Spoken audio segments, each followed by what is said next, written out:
Yo guys, what's up? What's up? What's up? What's up? It's the Arsenal Pulse all day, every day. To go live hapa. Want to do the end of season review after losing the Champions League final, one of the most heartbreaking seasons. Penalty shootouts, losing to PSG. But a few days ago, I was disappointed after the final, but now I've had time to reflect and honestly, what a season. If you look at the hindsight, if you look at what we have achieved this season, it is something to be proud of. Premier League champions, UEFA Champions League finalists, Carabao Cup finalists, and FA Cup quarter final. So overall, it has been a very competitive season. We have dug in, we have tried every single thing to be successful this season, and we were so close to winning the double, coveted double of Premier League and Champions League. And overall, I can say it was a hugely successful season. So let's look at what happened this season in some of the games. Yeah.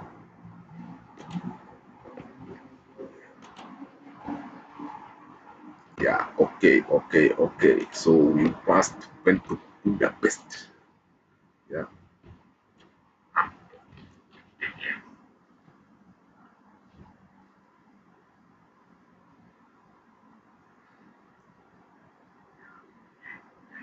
yeah. So the final of the Champions League was in Budapest.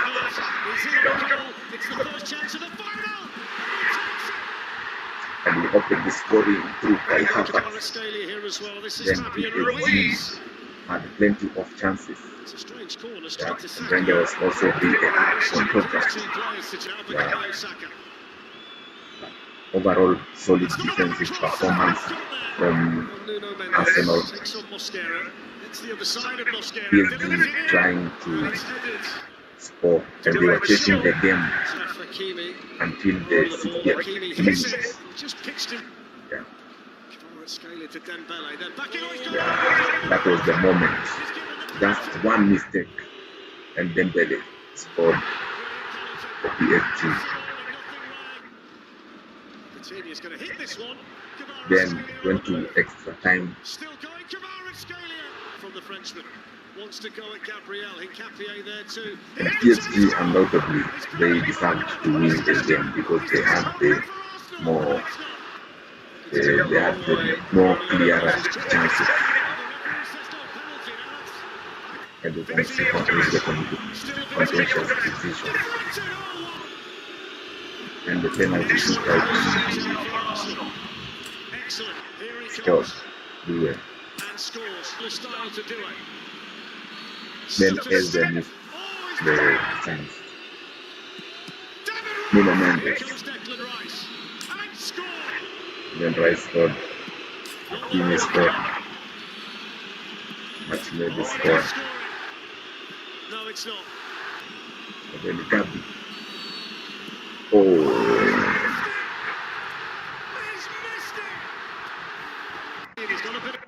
So for the second season in a row, PSG have won the Champions League back to back. Huge congratulations to PSG because it is a very difficult job to win the Champions League. Winning one Champions League is difficult, but now they have gone back to back. And I want to say huge congratulations to Luis Enrique and the job that he has done at PSG. And that is a commendable job, going back to back, winning the French league. But all I can say is that in that final, we did do our best so that we can actually try to win that game. And then on Sunday is when now Arsenal had their Premier League parade. Yeah, the parade for winning the Premier League after 22 years. And it was apparently one of the biggest parades ever. As you can see, some of the scenes in North London, close to 1 million fans packed the streets. Although this is just an approximate because you cannot count the people. but it was approximately 1 million people who were present there. You can see huge scenes everywhere painted in red color. Yeah, everywhere is painted in red color as they pass through. This is Kepa's Instagram. And look, the fans were going crazy after these guys delivered the Premier League. So it was a hugely successful season. Winning the Premier League is a huge achievement. It has brought happiness back to the club, and people are saying that actually Arsenal are now a very huge club after the celebrations that we participated in across the globe, Africa, Indonesia, America, all over the world. Yeah. So it was a hugely successful event. You can see in North London, the players, Madueke, Premier League champions, Timber, Merino, Max Dauman becoming the youngest ever Premier League winner at 16 years. It is a huge achievement for all of those involved. Even the owner, Josh Kroenke, was part of the celebration. Yeah. So this was a hugely successful event. And also the women's team are part of it. The women's team are part of the parade. And I want to say a big congratulations to Arsenal Football Club for actually doing a hugely successful uh, season, winning the Premier League. And this team, it looks like it wants more. They are hungry, they are young, they are now winners. We have now winners in that dressing room. We have leaders, the likes of Gabriel, Rice, Raya, Bukayo Saka, Odegaard. These are now all leaders, and now they are winners. They have gotten over the line. So many pundits are saying that Arsenal are still favourites to go on and defend the Premier League. Why? Because if you look across the Premier League, plenty of changes in the managerial department. You can see Maresca is going to Man City, Iraola is going to Liverpool, Xabi Alonso is going to Chelsea, De Zerbi is at Spurs, and Michael Carrick is at Manchester United. So you can see huge faces in the Premier League now.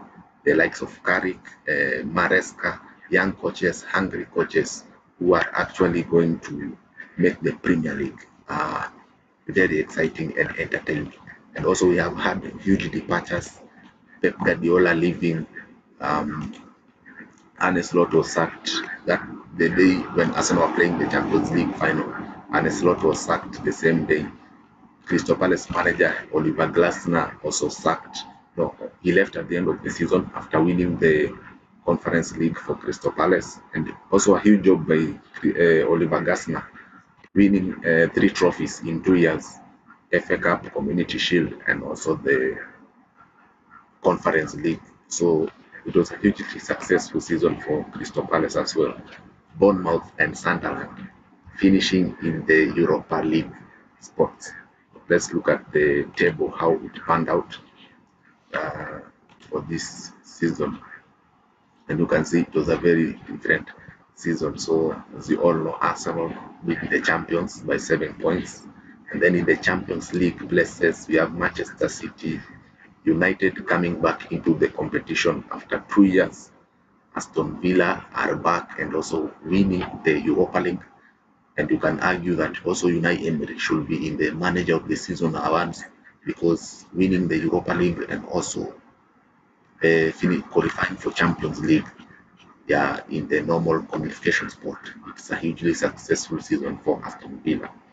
Liverpool have had a disaster season, one of the worst title defenses, losing 20 games, 12 in the Premier League, and that's why they are decided to part ways with Ancelotti so that they can go for Iraola. Then at 6th place is Bournemouth. They are going to play in Europe, their first ever European participation in the Europa League. And then the surprise package of the season was Sunderland.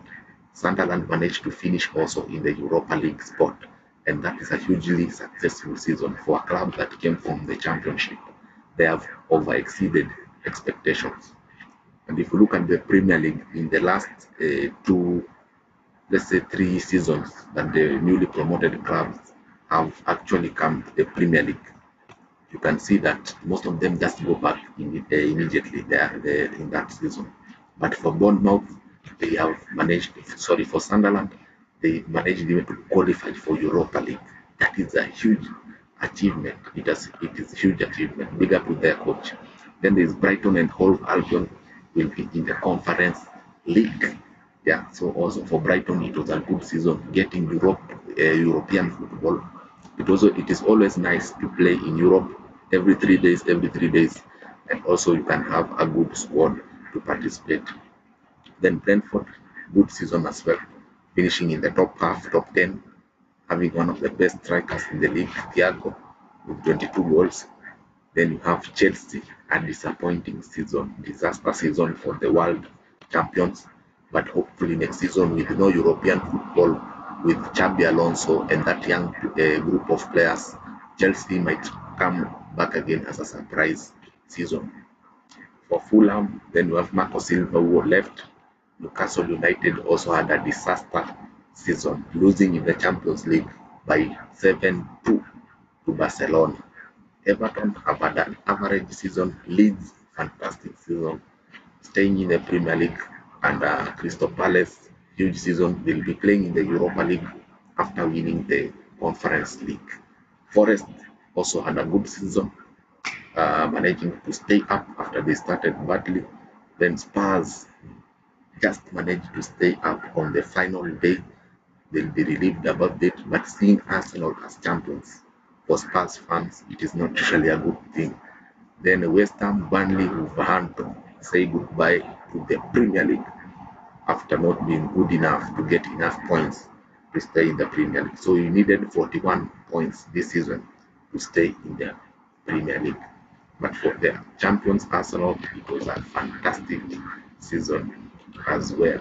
So you can see all over the players, now legends, actually seeing the fans, and for the fans who are actually there, they really enjoyed getting a glimpse at the players. So this disappointment of losing to PSG will be forgotten. We shall go again, and I'm believing that this squad is more than capable of actually winning the Champions League next season. If we go hard on the transfer market, if we can get recruitments, if we go and get good players on the wing, in the number 10, some fullbacks, adding some players, and then there are some players who should leave as well. The likes of Gabriel Jesus, the likes of Martinelli, the likes of Ben White. So there'll also be plenty of departures because now the team needs to strengthen even more if they are to win the Champions League. Because PSG, they have set the standard of what you need to win the Champions League. You need to have very good technical footballers. You need to have players with individual brilliance, the likes of Dembele, Ballon d'Or winner. They have Kvaratskhelia, a player who can just turn up and do magic. Yeah, they have Due, one of the youngest world-class players in the world at the moment. Then their midfield, Vitinha, Ruiz, and Neves. That midfield is as good as any you will get in Europe. But one thing that PSG have, and we cannot underrate, is they have Luis Enrique, and that manager, what he has done at PSG, turning that group of players into winners. It is something that is to be proud of. Because if you look at PSG, then they had the likes of Mbappe, Neymar, Messi. They were not even reaching quarterfinals. They were not even reaching semi-finals. They were being knocked out in the round of 16. So this comes to show that in the modern football, you need to have teamwork, players who can fight for the team, players who can track back, who can run.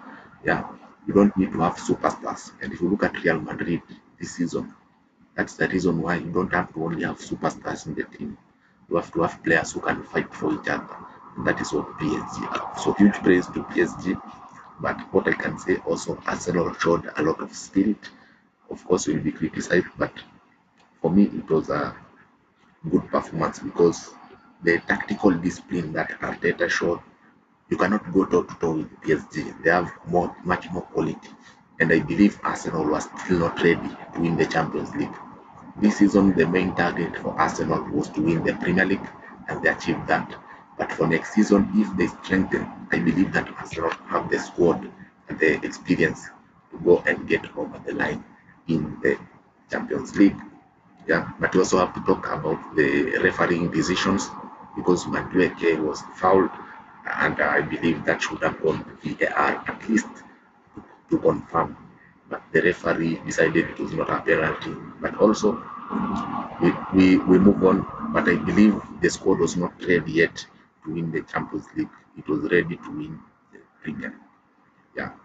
So we have had very good performances in key performances in the league. For me, I like to say the West Ham game where Trossard won it in the final, almost in the last 10 minutes of the game. That was a key moment in the season.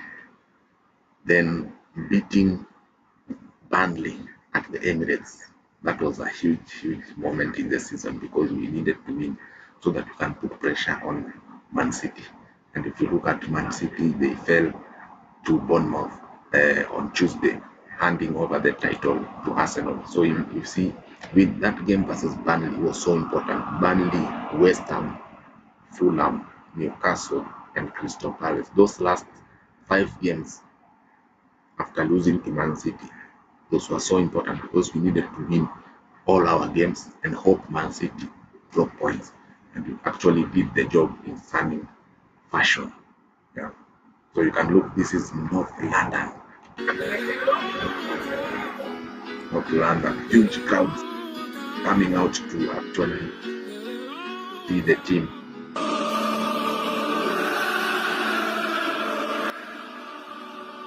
Yeah, that's it. This is okay.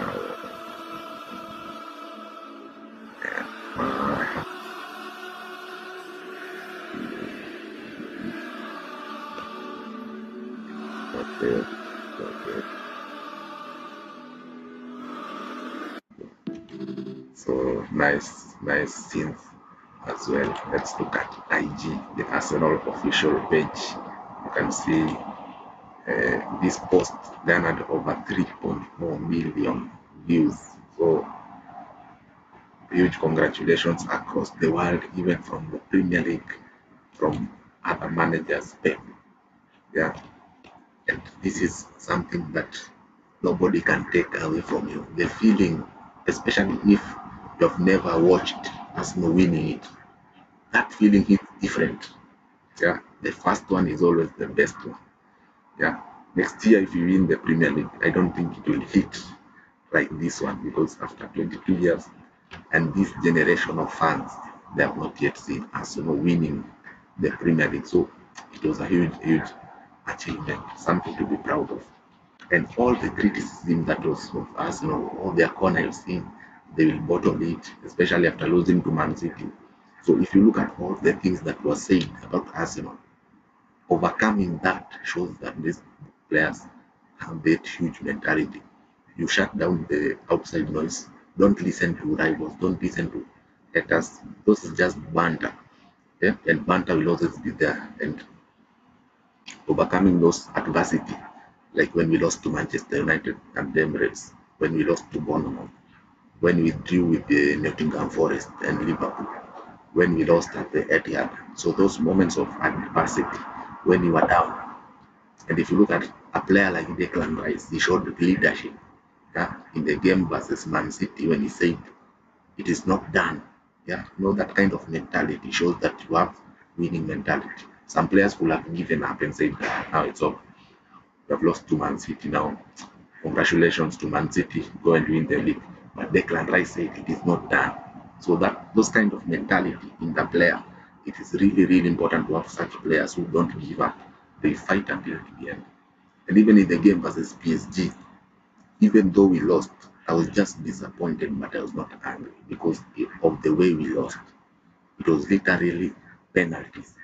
Yeah, meaning we took the best team on the planet. And PSG, I have to say, they are the best team on the planet. For the last 2 years, they have been the best team on the planet. So taking them to penalties also shows that Arsenal have a very strong squad, and next season we shall be back. And this was the moment that we were all waiting for. Yeah. So these are scenes that even if you are feeling down, if you are feeling like you are not feeling okay, when you go and watch such moments, you actually feel proud. Yeah, you actually feel, yes, this is why we support the club. They finally repaid us. Yeah. Then there's the striker. You can remember when the media, the bandits, yeah, everyone was criticizing Gyökeres when he first signed for Arsenal. But now look at the end of the season. 21 goals in all competitions in his first season, which is a good return in the Premier League. And then he won the Premier League. Yeah. So for a first season, that is a very impressive season. Yeah. He has not even settled yet. He has won the Premier League and 21 goals in all competitions. So you see, for a first season, it is not easy. Yeah, many players were having their first season. Mosquera, Eze, Gyökeres, Madueke. To just come and win the league, yeah, stars were underlined. Yeah, and the leaders of the project, the likes of Gabriel, the likes of Saka, the ones who started this project with Arteta, they fully deserve it. Yeah, Raya, who came, people are questioning why are you dropping Ramsdale for Raya, but Arteta knew what he knew he needed. He needed a goalkeeper who can play with his feet, who can distribute the ball well, a goalkeeper who can come for crosses and catch crosses. The way he dives, he is one of the best keepers in the world, hands down. Yeah. So Raya, fantastic signing. Kai Havertz, when he signed, he was criticized. So I've noticed any player that Arsenal signed, apart from Eze, there has to be two groups. One group they like him, another group they criticize him. The only player I saw every fan was on board with was Eze. Eze was the only player who every fan wanted to be at Arsenal. But for players like Havertz, Madueke, there were people who were even saying, no, we don't want Madueke, we don't want Havertz, we don't want Gyökeres. Yeah. So there was always this division. But Arteta knew what he was doing. He was not listening to the fans. Yeah. So big up to Mikel Arteta. He believed in this project and this squad, and they finally deliver. Yeah. So these are precious moments that every Arsenal fan will never forget. This feeling they can never take this feeling away from you. Yeah. So Saka Academy boy coming through the academy to win his first Premier League title. It is something commendable. It is something that it, it is an inspiration even that you can, for any young player, you can come through uh, anything, any sort of adversity. And Bukayo Saka has lost a lot of finals. He lost the Champions League final. He has lost the Euros final. He has lost Carabao Cup final. He has lost 2 Euros. So Saka is somebody who has had painful moments. But this season, finally, when you keep knocking on the door, finally something will come. And that is what Saka did. Declan Rice, who should, for me, should be the captain. But anyway, now we have leaders and we have winners in this group of players. And then also a big uh, shout out to the women's team who won the Champions Cup. Last season they won the Champions League. So also the women's team have been making moves. They have been performing as well. And huge shout out to the women's team for also having a great season as well. Yeah, and also the part of the parade. So this club is heading in the right direction. Next season, I believe we are going to strengthen even more. And you can see now Arsenal are on the verge of becoming the richest team in England. So now Arsenal have the finances, resources to attract some of the best players in the world. And now with being champions of England, now everybody's looking at Arsenal like a serious club. Like this is a club that you can come and win major trophies. Yeah, you know there was this tweet when Declan Rice signed, and they said that his first and last trophy were going to be the Conference League with West Ham. Yeah, so at that time people were not looking at Arsenal like a serious club, but now winning the Premier League, it will make us even attract some of the best players because they'll be looking and saying, yeah, I want to win the Premier League as well. So let me come and join this project. Yeah, I want to play in the Champions League. You are reaching the Champions League final. So this competing at the highest level and also earning money from the Champions League, from the Premier League, yeah, getting to finals. Even if you don't win, it's a lot of money. So these resources will help Arsenal to attract sponsorship, commercial revenue, and I believe Arsenal will be the first club to hit 1 billion in annual revenue. 1 billion pounds. It has never happened. The club which has done the most was Liverpool last season. They hit 750 million pounds. So I believe Arsenal with the sponsorship, with the commercial deals, with the sponsors brand deals, yeah, fund revenue, the amount of merchandise they have sold, especially after winning their league. The merchandise is crazy. They have sold out merchandise everywhere. So Arsenal can be the first club to reach 1 billion pound in annual revenue because the global fan base is huge, and we are just behind the likes of Liverpool and Manchester United when it comes to the global fan base. So what this Premier League title did, it gave Arsenal that winning mentality, and that is the mentality you are looking for getting over the line. Now, when you do it fast, because it has been so long, 22 years before we got over the line, and that is something that affected the players, also the club. But now the mentality is back. We have the resources to go and compete at the highest level, and I believe next season again we are going to be in the title race. I'm not going to declare the winner yet, but we shall see according to the signings and as well. So looking at the Arsenal awards, for me, player of the season, I have to give it to Declan Rice. The consistency, the leadership, the key moments, availability has been available all through the season.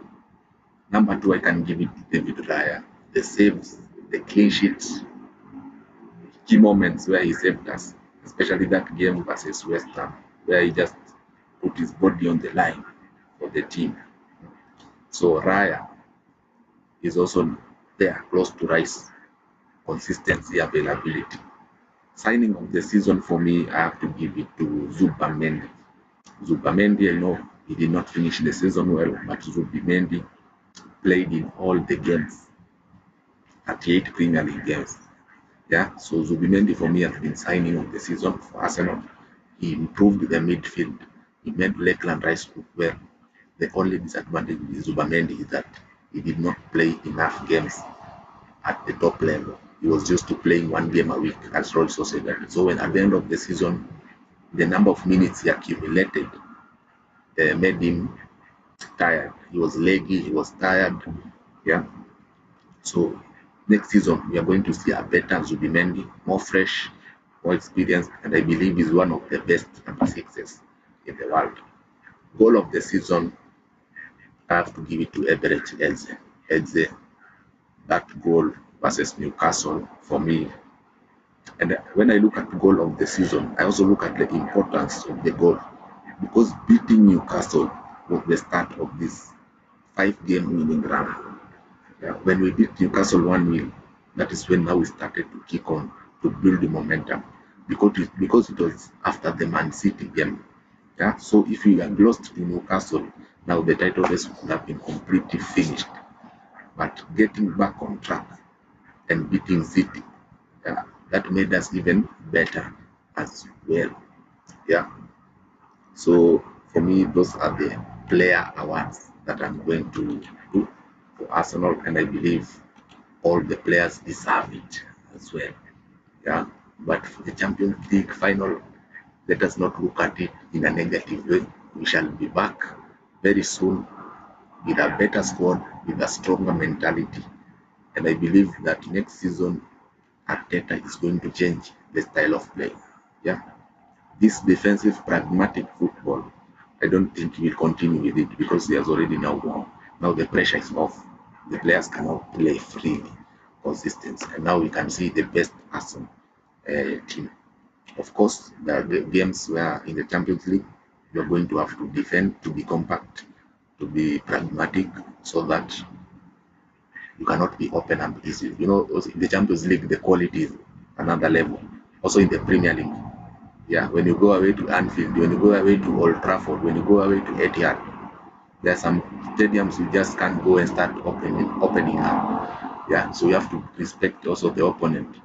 Yeah, but at the Emirates, it shall be free flowing football, pumping teams early, and we shall see. I believe this team is capable of playing free flowing football, expansive football. Yeah,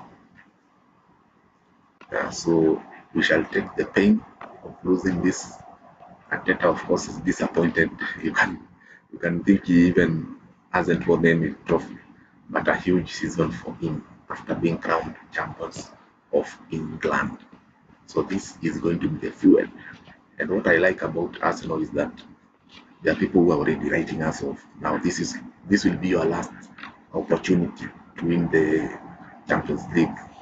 And what I know is that they have been saying that, yeah, when we were finishing second, we finished second the 3 times in a row. They were saying, "Ah, you'll never win the Premier League.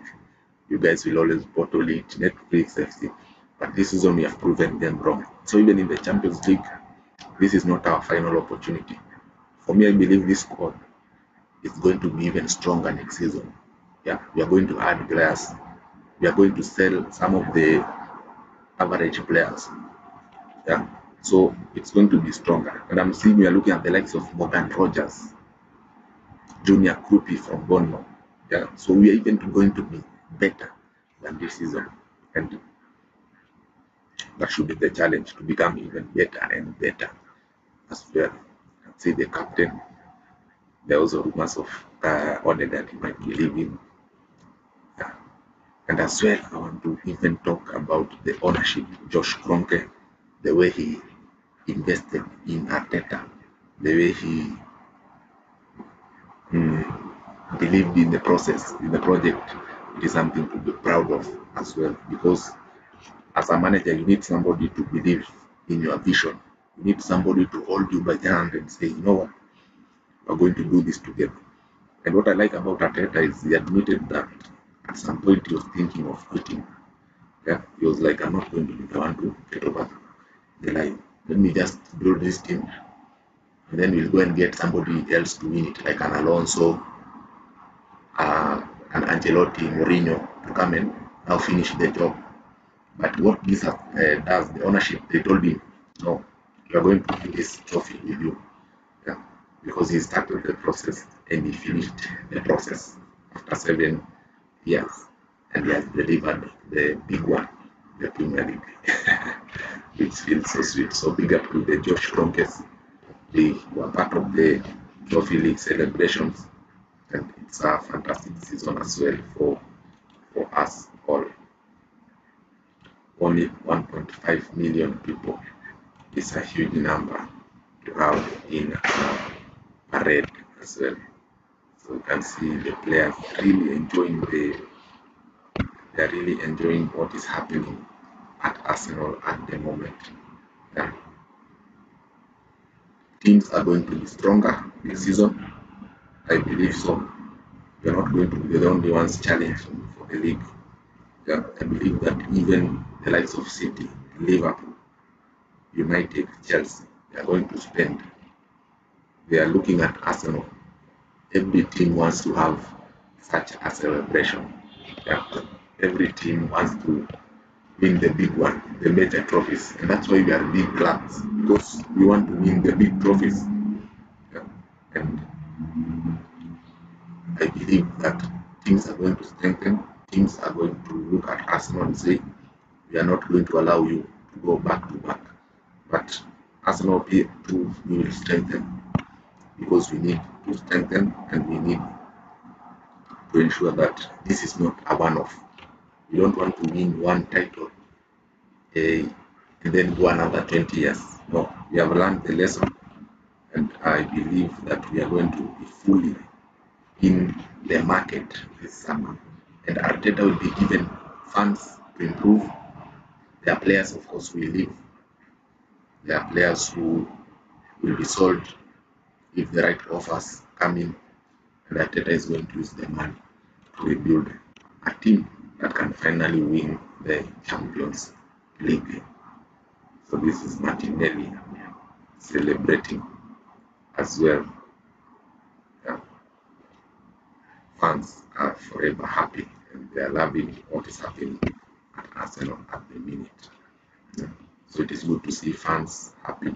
It is good to see players happy, the whole club happy. Yeah.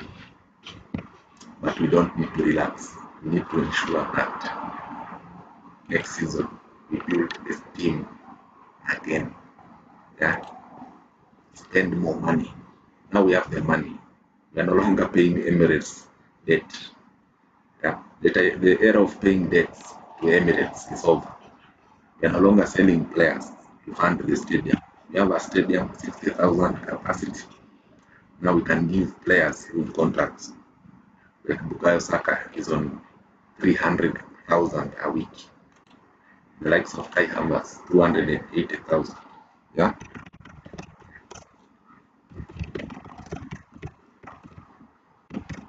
Yeah. We have players on 200,000 per week. Declan Rice, I believe, is going to be given a new contract worth 300,000 pounds or even 350,000 pounds a week.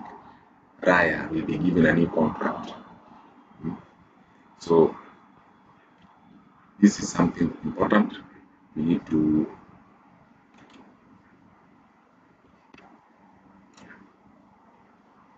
understand that now this Arsenal team are full of dough. They are caked to the core. So just a quick preview of the player salaries at Arsenal to give you a look at this team moving forward. Will be playing big dough to keep these players happy. So you can see Kai Havertz on 280,000 a week. And I believe this is not the 2026. This is 25-26, okay. Because now I expect Bukayo Saka to be the highest paid player. Then you can see this Gabi Jesus on 265,000 a week. Then there is Martin Odegaard, William Saliba on 250,000 a week. So you can see Arsenal now are paying big salaries to keep these players happy.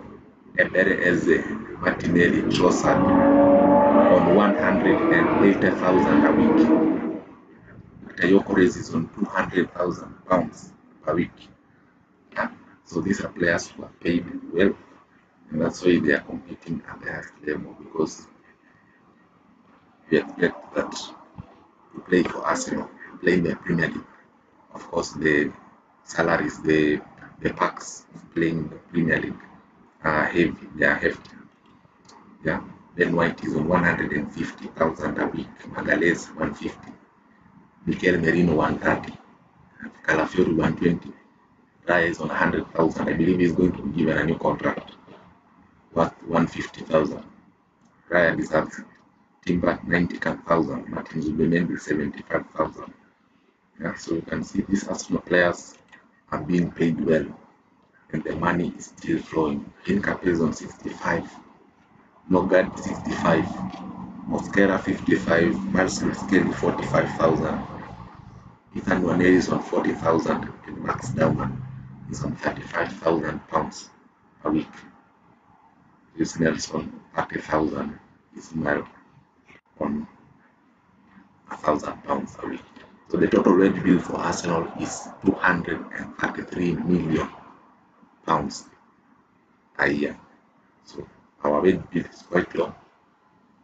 So with the likes of maybe Morgan Rogers, Krupi coming in, expect the wage bill to even go higher because these are world class players. We are going to be paid according to the structure in the game. Yeah. So what Mikel Arteta has done, the revolution of the club, making Arsenal one of the best team in England, one of the richest clubs in England. Now, you can attract even Kylian Mbappe as an example, who is on 500,000 a week. Yeah, so such names unexpected will be landing at the Emirates very soon because of the financial powerhouse that Arsenal is. Arsenal is now a financial powerhouse. Yeah, able to pay players huge salaries. Yeah. So the rebuild 7 years, changing the mentality, changing the culture. Now the trophies have started to flow in. And any person who looked at the process of Arteta knew that these trophies will finally come. You keep knocking, you keep knocking, you keep knocking, until finally you win it. Yeah. And as Arteta said in his first press conference, you keep digging, digging, digging until you find the well. So we have found the well, now it is building on the well. Yeah. So this summer will be an interesting summer because we are going to be looking at big players. Yeah. We are going to be looking at Julian Alvarez, Varasquez. Those are the names I want to see at Emirates. Group. Want a fullback Livramento, Chouameni from Real Madrid, Tonali, Bruno Guimaraes from Newcastle. Yeah, so players now will be queuing up to sign for Arsenal as the champions. That's what winning trophies does to a club. It elevates the club to a serious level. Yeah, even managers now are speaking very highly of Arsenal. This is now a serious club. This is not a team to joke with. This is not the team that you are making fun of. That this is no, it's over. The banter era is over. Now we are entering an era of domination. And if you look at Teta, then he said, "I'm on fire." He was right. He was on fire. He was close to winning the Champions League. He has won the Premier League. So huge credit to Arteta, who was on fire, and he delivered on that promise, being on fire. As well, I believe Mikel Arteta will be getting a new contract worth 20 million a season. If reports are true, Arteta is going to be getting 20 million pound a year. Let me just quickly look at that. Arteta contract. Yeah, Arteta is going to be extending terms with Arsenal. So you can see Arteta is going to become the highest paid coach in the Premier League, a 25 million pound contract a year. This is good money. This is huge. This is huge money. Yeah. If they give you 25 million pound a year, that's crazy money. So negotiations are ongoing to keep Arteta. And when Pep was in the Premier League, he was earning 20 million pound a year. Yeah. So Arteta is going to beat that 25 million pound. I believe only Simeone is on 30 million. There's this coach was at Inter. What's it called? Inzaghi is at Al Hilal, currently on 27 million pound. Arteta is going to be in that bracket. He's even paid more than Luis Enrique. Enrique, who is one of the best managers, but of course, Arteta, I believe, is going to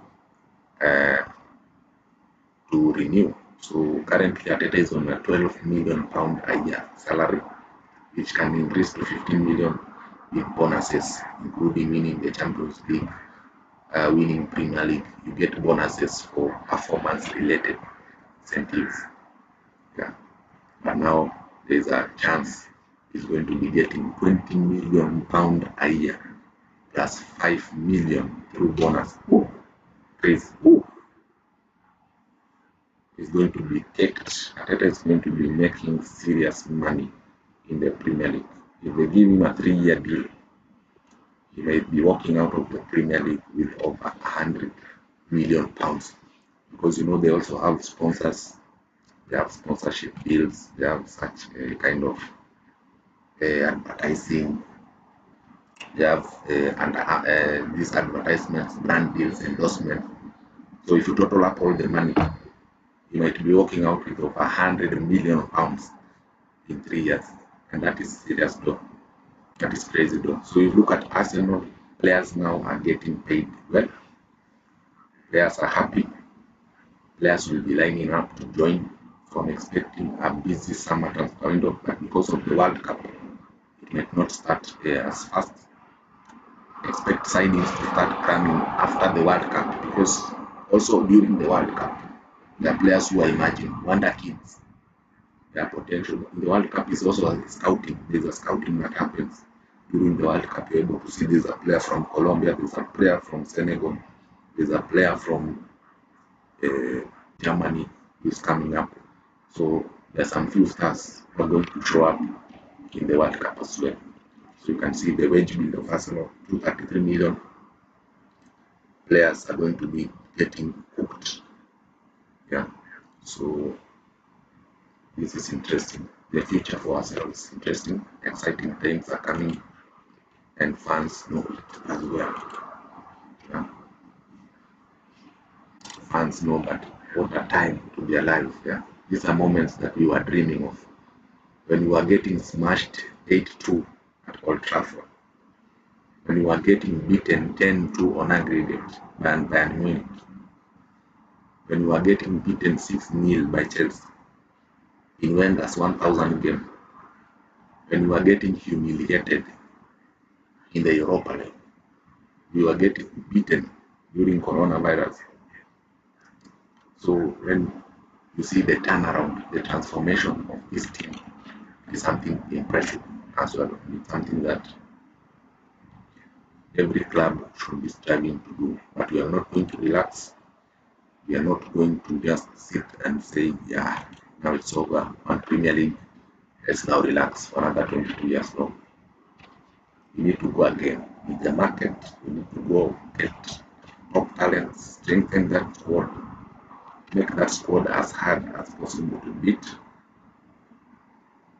Go again for the Champions League. Go again for the Premier League. Add a few FA Cups. Because for me, this is a golden era for Arsenal. If you can add at least 2 more Premier League titles, let's say in the next 7 years, 2 more Premier Leagues, win a Champions League, 2 FA Cups, maybe 2 Carabao Cups, UEFA Super Cup, maybe Club World Cup. Arteta leaving with at least 10 trophies. Yeah, it's not bad. Yeah. So you can be saying in the last 10 years, Arteta walked out with 10 trophies. If you look at Pep Guardiola, what he has done is crazy himself. 20 trophies in 10 years at Man City. That is a proper dynasty. Yeah, that is a dynasty that Pep Guardiola has built. So Arteta also has the chance of building a dynasty, so that he can be compared with the likes of Pep Guardiola, Carlo Ancelotti, Sir Alex Ferguson, managers who build legacy, and also a proper super team. So this is the Arsenal Pulse, the end of season review. It has been an exciting season, roller coaster season, which ended up with the Premier League. So as we go on to enjoy the World Cup, we shall be relaxed. We shall be waiting to see what's in store in the World Cup. I'm rooting for Spain. I hope Spain win the World Cup. And also I want Senegal to go as far as possible. Senegal for Africa, Spain for Europe. Yeah. So I hope that we shall see in the next one. Peace out. This is the Arsenal Pulse. Like, share, subscribe. Siku zote Gunners, EPL champions. Always remember.